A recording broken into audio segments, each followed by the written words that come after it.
Buenas, hoy vamos a hacer una presentación del teorema de Tales en la proporcionalidad de triángulos y os voy a dejar este vídeo de presentación para que luego hagamos aplicaciones prácticas en el aula, ¿de acuerdo? El trabajo práctico en el aula. Le pegáis un vistazo, vemos algún ejercicio de aplicación y lo corregimos el próximo día cuando lleguéis a clase y de ahí ya iremos a realizar una práctica directa en el aula, por equipos, en el que aplicaremos los conocimientos que adquiráis de este vídeo tutorial, ¿vale? Bien, el teorema de... Primero empezaríamos por una rutina de pensamiento. Es ¿qué sabéis? ¿Qué sabéis del teorema de Tales? Intentaremos despertar con alguna pregunta que queréis saber y al final de la práctica, ¿qué habéis aprendido? ¿De acuerdo? Bueno, ¿qué sabéis? Pues todo aquello que podáis poner, lo vais a poniendo en vuestra libreta, ¿vale? Añadís aquello que podéis conocer ya desde, yo creo que desde primero de la ESO, que lo habéis aplicado ya incluso en dibujo técnico, ¿de acuerdo? Bien, pues por dar una pequeña introducción, nos dicen que Tales, comparando las sombras de su bastón con las sombras de las pirámides, puede hacer por semejanza calcular la altura de la misma, en un lugar al que no era accesible. ¿De acuerdo? Entonces me gustaría que indicarais qué os gustaría aprender, ¿vale? ¿Qué queréis saber que se puede hacer con este teorema?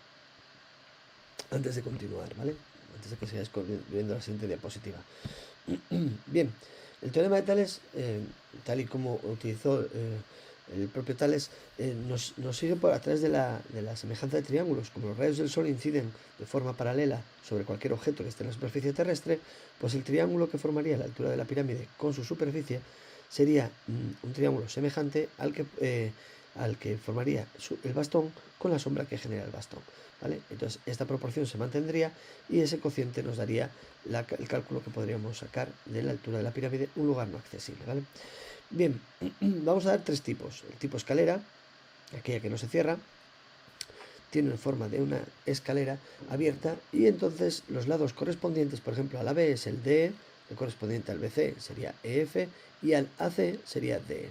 Y aquí podemos buscar cualquier tipo de combinación. Si hemos hecho AB entre BC, haríamos la correspondiente DE entre EF.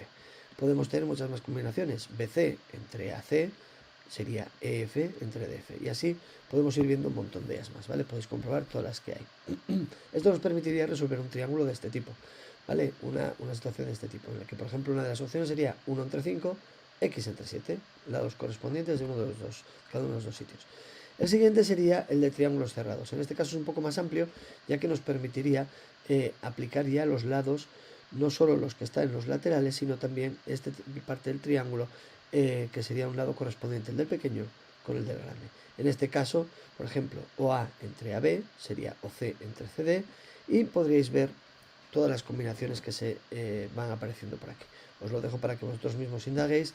Es viendo, podéis pasar las diapositivas, ¿vale? De la forma que queráis y viendo todas las posibles combinaciones de los lados correspondientes, el pequeño con el pequeño y el grande con el grande. Este sería el tercer caso.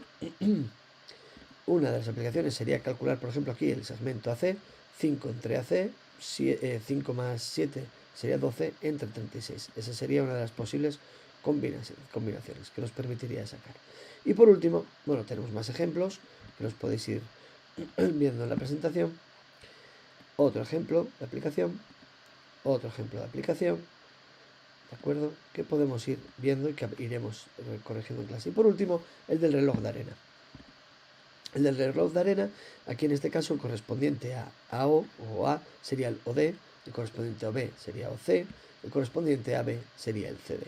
Con cada uno de ellos podemos hacer cualquier tipo de proporcionalidad según y donde nos aparezcan los datos. Por ejemplo, calcular la anchura de un río de un lugar no accesible. Desde un lugar no accesible no podríamos cruzar. Aquí podríamos unir y hacer varias mediciones a este lado del río. Y en este caso nos saldrían los lados correspondientes. El correspondiente a A sería el 6, el correspondiente al 21 sería el 9. Con este cociente podríamos llegar a calcular la anchura del río. Os dejaría en una presentación de PowerPoint que nos traía en esta explicación, os dejaría algún ejercicio de aplicación, ¿de acuerdo?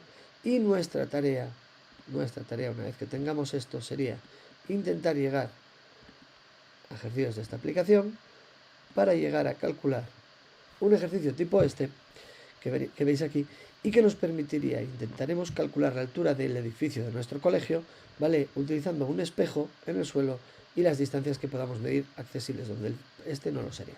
Espero que os haya servido y nos vemos mañana en clase.